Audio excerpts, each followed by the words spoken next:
Assalamualaikum warahmatullahi wabarakatuh. Salam sejahtera untuk kita semua.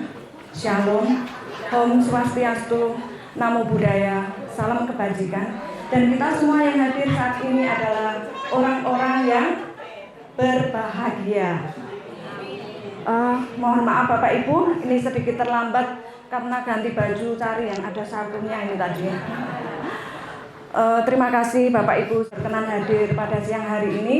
Saya berharap tidak kecewa karena Pak Niko bukan yang ngisi kelas saat ini. Jumat yang lalu kita sudah dipuaskan dengan pengalaman-pengalaman beliau di luar pulau. Dan saat ini saya akan berbagi sedikit saja supaya nanti yang lain bisa kebagian berbagi pengalaman.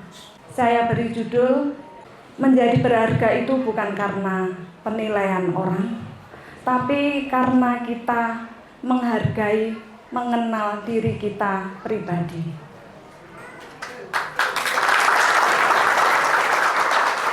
Tentu Bapak Ibu semua, mungkin sebagian besar orang senang ya yang namanya dipuji, dikomentarin yang baik. Orang lain komentar tentang kita yang baik, yang positif itu pasti seneng. Saya pun juga seneng kalau, wah sekarang misalnya Budayati, Bu Sultan yang Salatiga ini, aduh Bu sekarang tambah cantik ya Bu, peralatan gimana? Secara otomatis mesti dalam hati itu ada rasa senang. Oh iya ya, berarti aku tambah cantik, memberi semangat, seneng. Atau mungkin, Bu Edi sekarang mobilnya baru ya? Gabung Dinas Nusantara, mobilnya baru. Nah, seperti itu. Nah, tentunya itu menjadi semangat yang luar biasa dalam kehidupan kita. Apalagi kalau yang muji pasangan ya. Wah, kamu kok tambah cantik atau tambah ganteng. Sebenarnya kalau ibu-ibu tahu ya, digombalin pasangan. Tapi kok seneng ya? Seneng dipuji seperti itu. Nah, demikian juga kita dalam kehidupan sehari-hari pasti seneng yang namanya dikomentarin yang baik. Lalu bagaimana supaya kita itu berharganya kita itu tidak bergantung penilaian orang lain. Bagaimana kalau orang itu menilai kita yang negatif. Misalkan gini, kita buka usaha di suatu tempat. Ada orang komentar gini, kok buka usaha di sini nggak bakalan ada pembeli, bakalan sepi, nggak berhasil dan sebagainya. Tentu kita akan down di saat kita awal-awal buka usaha, mestinya kita akan kecewa dan kurang bersemangat. Atau mungkin anak kita sekolah di sekolahan yang menurut kita sudah baik, orang menilai gini, kamu nggak akan bakalan jadi anak yang pintar, sekolah aja sekolah bukan yang sekolahan favorit. Kalau kita mendengar contoh-contoh perkataan yang demikian, bagaimana kita menyikapinya supaya kita itu energi negatifnya itu tidak masuk ke dalam kehidupan kita. Kita tolak perkataan itu, kita batalkan dalam hati atau kita istilahnya dernimil. Seperti itu, saya tolak perkataan misalnya Bu Edi mengatakan jualan saya nggak laris di sini, saya tolak. Saya dikirimkan pembeli dari berbagai arah, laris dan sebagainya. Katakan yang positif seperti itu.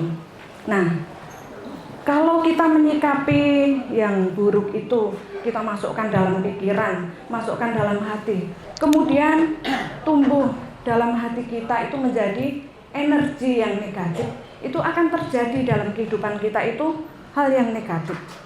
Beda kalau yang positif, secara otomatis kita mesti bahagia. Jadi secara tidak langsung mesti reaksi kita juga bahagia. Beda kalau kita terus teringat perkataan si A itu mengatakan saya demikian, atau mungkin nggak dengar sendiri diomongin ke orang. Kita ingat-ingat ada orang gini, aku kok sampai nggak bisa tidur ya, dikatakan saya itu begini-begini, padahal itu tidak ada faktanya. Kalau kita hidup memikirkan apa kata orang, kita tidak akan mengalami namanya perubahan hidup menjadi yang lebih baik. Jadi energi negatif itu akan merusak pikiran, hati, kehidupan Bapak Ibu kalau kita menyimpan perkataan-perkataan atau istilahnya fitnahan atau kutukan kasarnya, perkataan orang seperti itu. Jadi supaya kita itu bisa menghargai diri kita sendiri, kita harus meresponnya itu dengan cara yang baik. Bagaimana dengan kehidupan Bapak Ibu? Mungkin belum semuanya dipulihkan, belum semuanya bahagia. Mungkin ada yang ekonominya sudah pulih, tapi hubungan suami istri belum pulih. Ada yang suami istri baik-baik saja tapi ekonomi belum pulih, dan sebaliknya. Atau mungkin ada anak yang nakal atau keterikatan obat terlarang atau minuman keras dan sebagainya. Bagaimana kita menyikapinya? Kembali kita mengenali diri kita pribadi sebagai manusia, yang terutama menjalani proses yang seharusnya kita hadapi. Jadi kalau kita harus berjalan melewati proses itu, ya kita jalan. Jangan kita harusnya berjalan malah lari, nanti kita jungkel malahan. Seperti itu. Contoh realnya gini. Kalau kita belum Tuhan izinkan mempunyai sepeda motor, ya kita naik angkot, naik gojek, jalan kaki. Tidak perlu namanya malu, gengsi. Kalau belum mampu, kita nekat cari pinjaman misalkan. Kemudian mungkin bulan pertama, kedua lancar. Bulan ketiga kita ngangsurnya gali lubang, tutup lubang. Nah, ini namanya tidak menikmati prosesnya. Kecuali kalau kita prosesnya sudah saatnya memiliki mobil, ya sah-sah saja. Soalnya di Dinas Nusantara ini juga diajarkan bahwa tunda dulu kenyamanan sesaat untuk nyaman selamanya.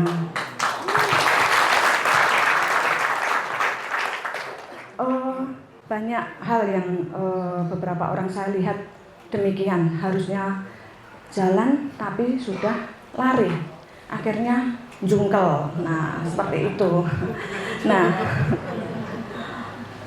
terus kalau kita itu sudah menikmati prosesnya itu kita jalani, bukan kita lewati, itu kita akan mencari sumbernya kekuatan kita itu dari mana.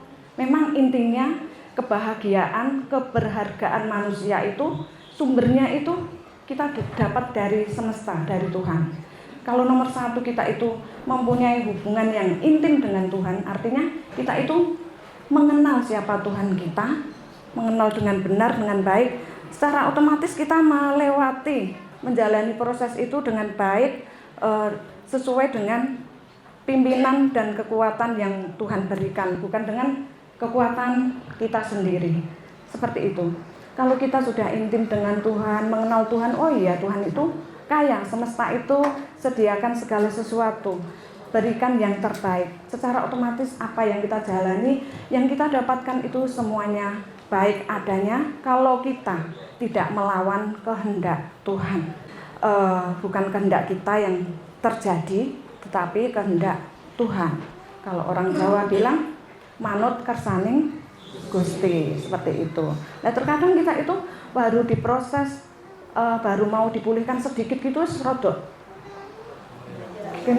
kemaki.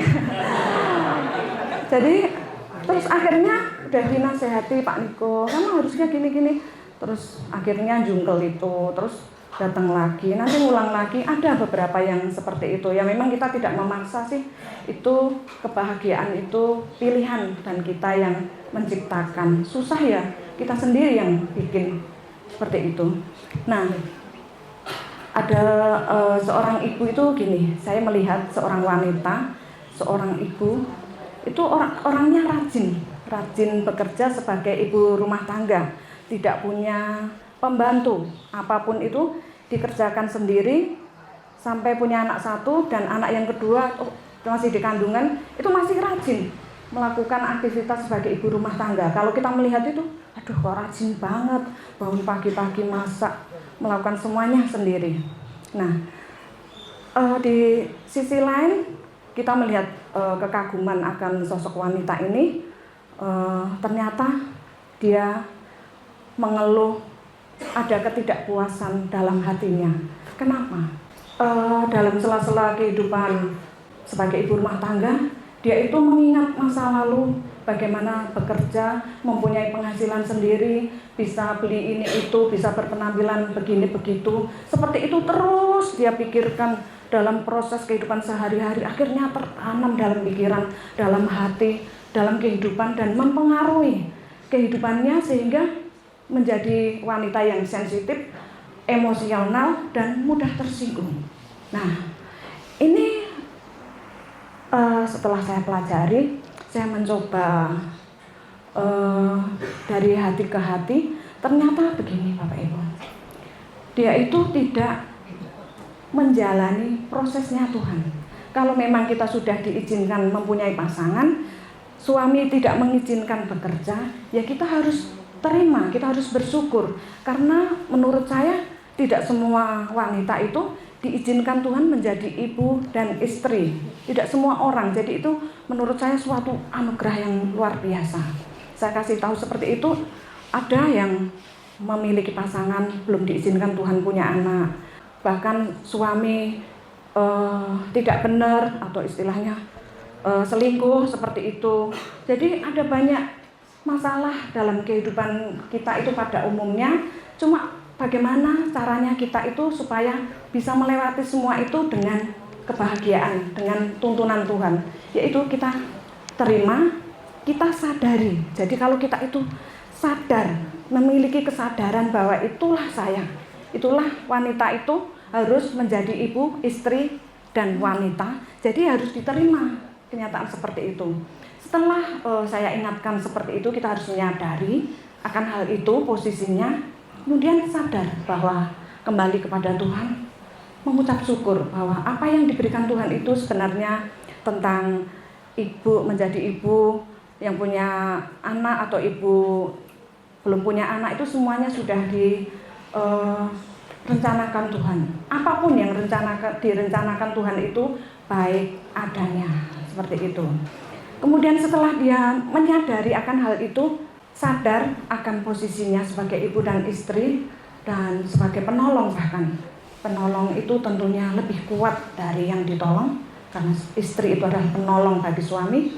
Itu bisa menolong suaminya bahkan dalam pekerjaan, bukan hanya kalau dulu cuma sebagai ibu dan istri, bisa menolong dalam pekerjaan. Dan ternyata itu yang kadang tidak pernah kita pikirkan, mendapatkan nilai plus dari suami.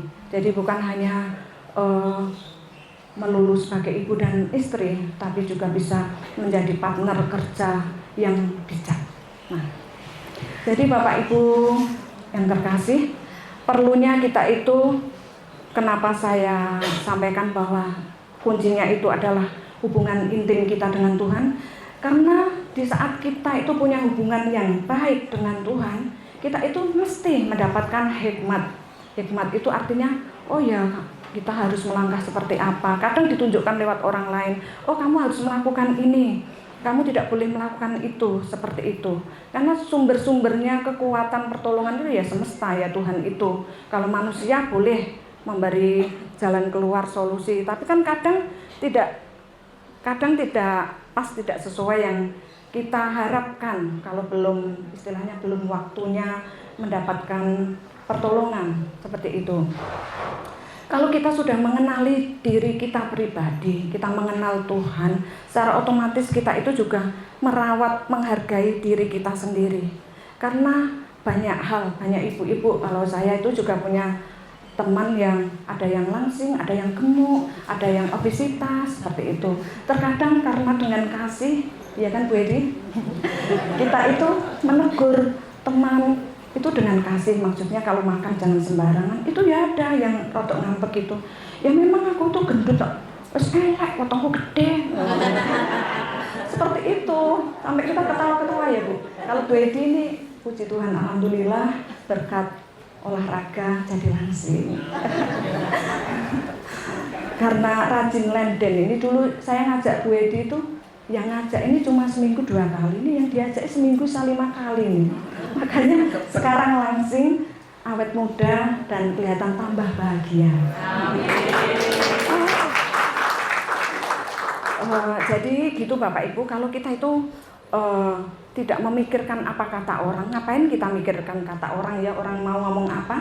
Orang yang ngomong saja nggak pernah pakai mikir, pokoknya gacor ngomong. Nah, itu kita lebih ke pribadi kita, menghargai diri kita, merawat diri kita, mengasih support, semangat, terima kasih kepada diri kita.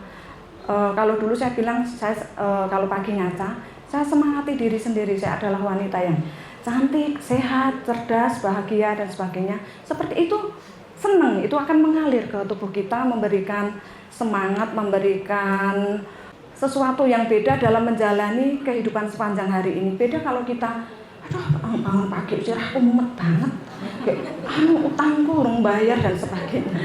Seperti itu, jadi rasanya beda kalau kita ngaca, terus berdoa, terima kasih Tuhan. Bagaimana Pak Niko mengajarkan bahwa doa yang powerful adalah doa pengucapan syukur. Nah, itu kita praktekkan Bapak Ibu. Gampang sebenarnya, hidup itu gampang dan simpel.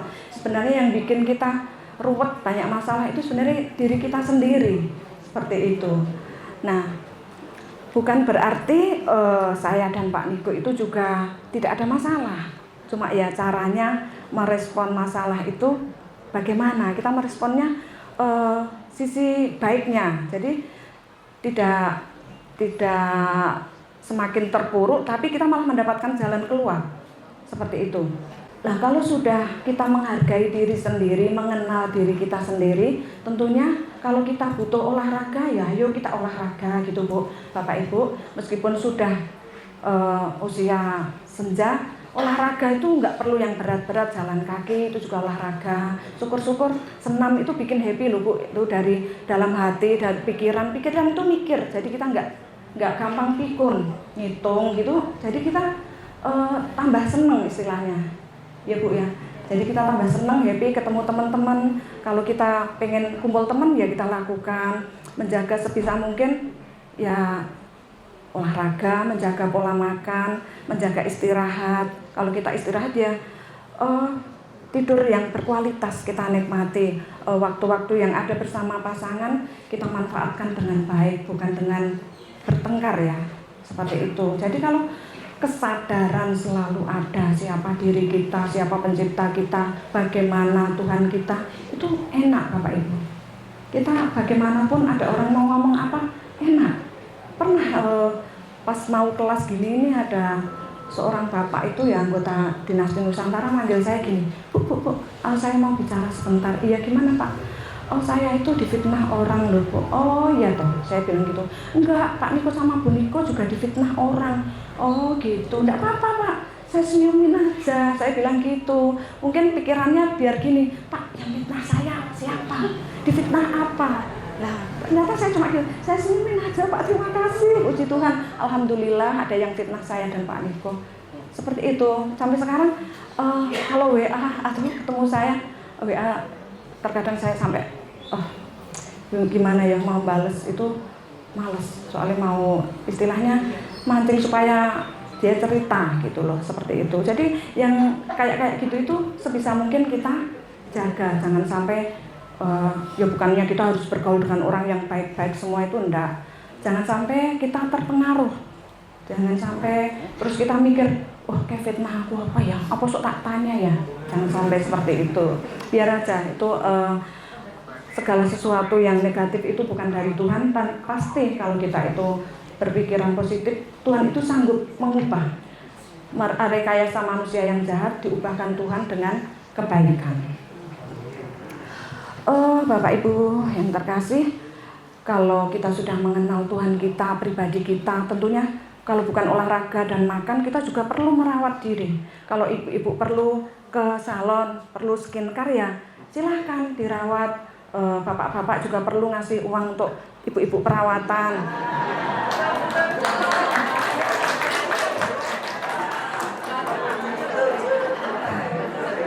Soalnya perawatan itu juga perlu uang Bapak Ibu. Cantik itu juga mahal secara lahiriah. Tapi yang paling penting, yang terutama memang kecantikan batiniah.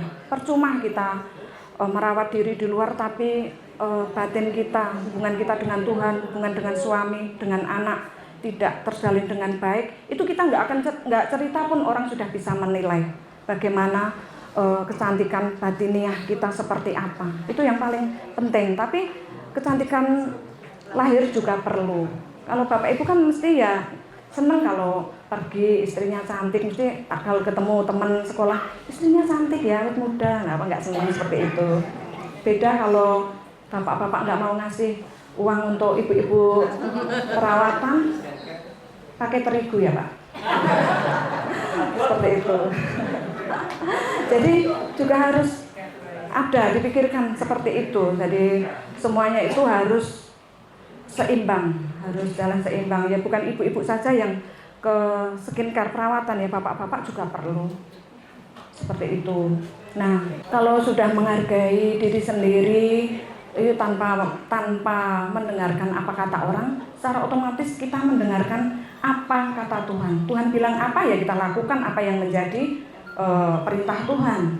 Kalau Tuhan itu Pak Niko sering katakan bahwa aku itu sesuai prasangka hambaku. Lah, kalau kita berprasangka baik kepada Tuhan, lah Tuhan itu siap sudah sediakan segala sesuatu yang kita butuhkan dan kita inginkan. Apa saja, termasuk kekayaan, hidup bahagia, pasangan yang baik, anak, kesuksesan, semuanya itu sudah sediakan. Seringkali menjadi doa saya, dan setiap doa-doa saya itu seluruh anggota Dinasti Nusantara kecuali yang bilang sendiri sama saya, misalkan, Bu tolong doakan saya pengen punya rumah 4 kamar dan sebagainya seperti itu. Secara globalnya mesti saya doakan semuanya itu, seluruh anggota Dinasti Nusantara itu semakin bahagia, berkelimpahan, bermanfaat bagi banyak orang. Dan tentunya saya itu selalu tidak pernah lupa memuliakan nama Tuhan. Artinya tidak mengecewakan Tuhan. Jangan sudah berkelimpahan terus apa yang saya sampaikan beberapa waktu lalu, apa yang menjadi hak orang lain diambil. Apa yang sudah jelas ada namanya orang lain dicorek dijadikan milik sendiri. Apa yang harusnya dibagi disimpan sendiri. Itu saya kalau doa itu sampai nangis, Tuhan sudah dari min dipulihkan berkelimpahan jadi seperti itu, apa gimana ya caranya? Kadang itu iya sudah enggak Bu, sudah gini sudah kembali seperti itu, tapi ternyata masih lagi saya dengar itu ngulangi lagi seperti itu. Aduh ya udahlah, itu cepat atau lambat itu semesta yang bekerja. Kalau memang nggak sefrekuensi dengan kita, itu akan mental, akan terseleksi alam itu akan keluar. Jadi saya bersyukur beberapa waktu yang lalu itu gini, beberapa orang itu saya bisa ngelihat itu kayak lihat film, saya detail orang ini pribadinya begini saya dibukakan, sampai saya cerita ke Mas Hisam dan teman-teman ya, orang-orang yang sering di sekitar kami itu, kita sampai ketawa-ketawa, itu loh si A itu kok bisa begini ya, saya detail banget dibukakan jelas. Itu benar-benar luar biasa. Benar, semesta itu selalu berbicara dan membuktikan siapa yang benar, siapa yang nggak benar. Itu benar-benar terus terjadi di keluarga Dinasti Nusantara. Itu jadi hati-hati Bapak Ibu, bukan saya medeni ya. Pokoknya kita itu kalau mau bahagia lahir dan batin ya kita harus jujur, terbuka, hidupnya yang benar gitu. Kalau kita sudah mau menikmati, menjalani prosesnya, itu secara otomatis kesadaran untuk kita itu menerima proses itu segera kita terima dengan baik. Jadi pasti kebahagiaan itu segera kita dapatkan, pemulihan itu segera terjadi. Dan sampai ada yang gini, Bapak Ibu, ada yang bilang gini, Bu, saya itu rumah saya sudah mau disita ini, aduh ini nunggu waktu, besok ini angsuran ini. Saya bilang, nikmati dulu prosesnya, jalani dulu, nggak akan terjadi apa-apa. Maksudnya, saya dulu pernah rumah mau disita itu, yang ngadepi malah saya sendiri, Pak Niko dulu sering luar kota. Ya, itu kuncinya, saya dulu doa, puasa. Kuncinya cuma saya ungkapkan semua masalah itu kepada Tuhan, bukan pada mertua, orang tua, saudara itu enggak. Dan terbukti saya bisa melewati semua itu kalau kita itu menyadari, mau menerima, menjalani proses yang harus kita hadapi.